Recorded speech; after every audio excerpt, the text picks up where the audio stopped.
Now let's get some perspective to this. I have joining me via Zoom the program manager Yaga Africa, Paul James. Thank you for joining us on the news. Thank you for the invitation and good afternoon. Good afternoon. Now let's begin with the aspect of INEC insisting that it cannot extend the exercise for reasons of data harmonization and all of that. But a lot of Nigerians, civil society organizations are asking that something has to be done. Yeah, the truth is, if you look at the numbers, especially in recent times of citizens that have engaged the process, that will arouse a lot of interest, a lot of on the need to see the process extended. Most of these registration that have happened are registration that happened in the last 1 month when INEC extended the exercise to end in July.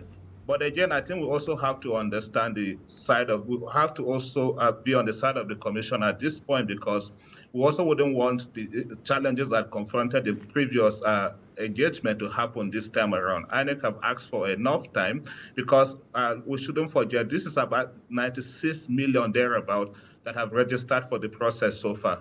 INEC will have to go clean up the register and after that do display claims and objection. And after which, of course, they prepared the voter register for the elections, for 2023 election. But then be that as it may, it's normal for human beings to continue to ask or clamor for more extension. But this is also largely the problems of many Nigerians with the 11th hour syndrome, waiting until the very end. This process started 13 months ago, started June 28th. So you will feel that Nigerians will have taken advantage of that and also engage in the process. Be that there was a lot of reasons why we see this interest in recent times, but I think that is still not enough. I don't think it is out of place to call on INEC to extend, but I also don't think that INEC might want to extend now, given the experience it has, like I say, in previous exercise, and also the need to give Nigerians the best of elections. But there is the aspect where some have argued that when you look closely at the law, there's the 90-day rule that gives room for persons who are yet to register before the elections. October thereabout. But INEC has also given us reasons. We should also understand that this has to do with the volumes of people that have applied for this process, that will be engaging this process. 96 million is a lot.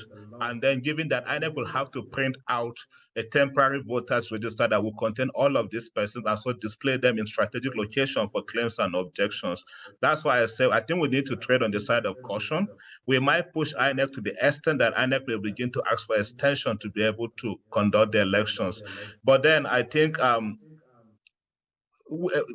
people are within their rights to argue or to push, to call for this. But I also think, like I keep saying, we need to also trade on the on the side of caution, and also consider INEC in this regard, so INEC will give us the kind of election that we desire.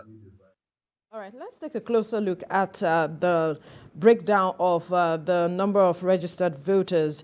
It is recorded that over 8 million youth registered. I wonder how that comes to you, knowing that in previous election that has been held over the years, we do not see the required number of youth turn out on the day of election. But with this number, are you confident that perhaps we might have a change come 2023? I think it is a starting point that we need to encourage the young people, especially commend their efforts for engaging the process. If we even go back to the voters register, about 49% or thereabout of the registrants are young persons. And now if you add this number, I think we may closely be getting to 50 or thereabout percent of young people as the registrants. Like I said, in recent time, there is something that has spurred the interest of young people. I just pray and hope that that doesn't wane, that something will continue to flame, continue to flame that passion from young people and get them engaged, get them involved between now and the election. The election is still months away until February next year. So whatever is that interest that has made young people to engage the process in recent time, I think it should be sustained. sustain until the election. And I strongly feel with the voter education efforts we are seeing from civil society organizations, from faith-based organizations and the likes, we are going to see a drastic change in participation this time around. We have seen from the recent elections in Ekiti, in Osun, the level of participation and engagement in young people. I'm very optimistic that I will be sustained until the elections in 2023.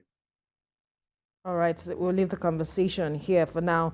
Program Manager, Yaga Africa, Paul James, thank you for your time on the news. Thank you very much. I appreciate it.